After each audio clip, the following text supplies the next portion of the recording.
Hello everyone, today I'm going to give you a topic regarding speaking tips for the IELTS exam. Now, the number one is don't memorize the answers. Means हमने कभी answers को याद नहीं करना, जैसे आप PDF से याद कर लेते ना आंसर्स को, तो आंसर को याद नहीं करना। हमने वो आंसर्स पे प्रैक्टिस करनी है कि खुद पे उसके आंसर्स बनाएं, specially in the first part of your speaking, because examiner can judge that you have memorized the answer. This जो ये है वो आपकी स्पीकिंग के ओवरऑल बैंड पे जरूर इम्पैक्ट करेगा। सपोज जब सम टाइम हम किसी चीज़ को याद करते हैं तो हमारे एक्सप्रेशन चेंज हो जाते हैं, लगता है कि हम उसे मेमोराइज करके बोल रहे हैं। तो मेमोराइज बिल्कुल नहीं करना, ये चीज़ें बिल्कुल नहीं करनी। Try to practice at in front of the mirror, ठीक है। And the another thing is do not use big word, unfamiliar word, like हम कभी कभी बिग वर्ड बोल देते हैं, उसमें मिस्टेक कर देते हैं, हमें पता होता नहीं है कुछ क्या बोलना है क्या नहीं, हम उसे बिग वर्ड बना के बोल देते हैं। Now the next, use a range of grammatical structure and vocabulary. Suppose यहाँ पे आते हैं हमारे 4 पॉइंट्स आते हैं: fluency, coherence, lexical resources, grammatical range and accuracy, pronunciation. ये है जो आपका असेसमेंट क्राइटेरिया है। अगर आपने फोर फोर फुलफिल किए हैं तो इससे आपकी असेसमेंट जज की जाएगी। फ्लुएंसी होती है जो आपकी रेंज होती है बोलने की, एक ही फ्लो में आप बोलते हो। लेक्सिकल रिसोर्सेज होते हैं वोकेबलरी वगैरह कुछ खास नहीं चाहिए होती।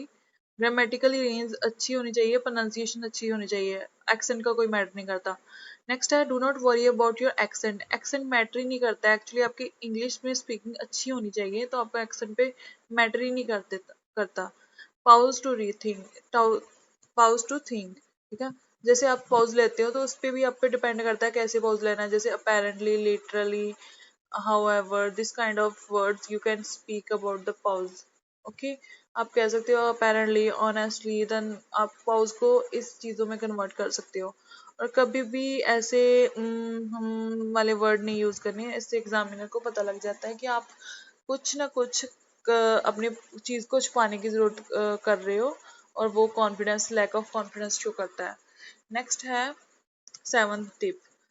Extend your answers. Extend your answer as much as you can. Don't let the examiner speak. Why?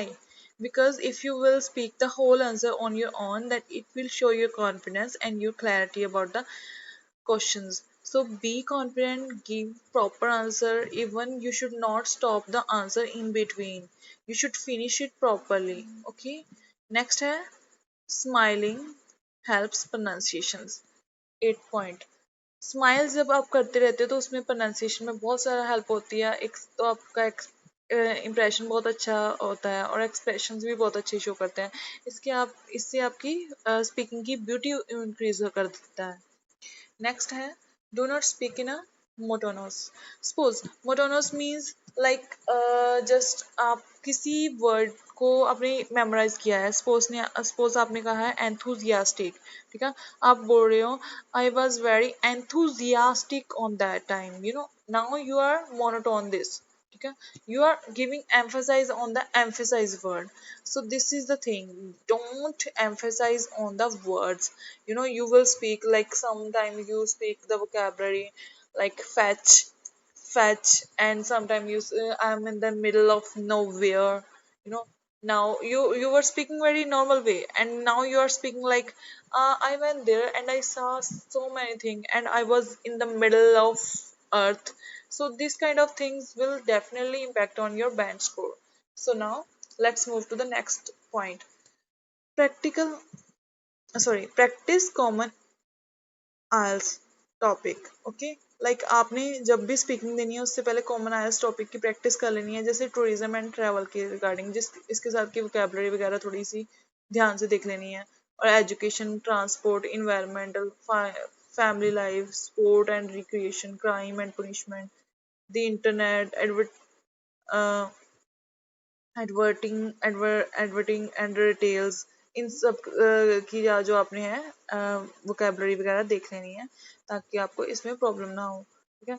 Next है जो स्पेशल नोट दिया है वो मैंने कहा है कि just extend your answers as much as you can. You should extend your answers as much as you can.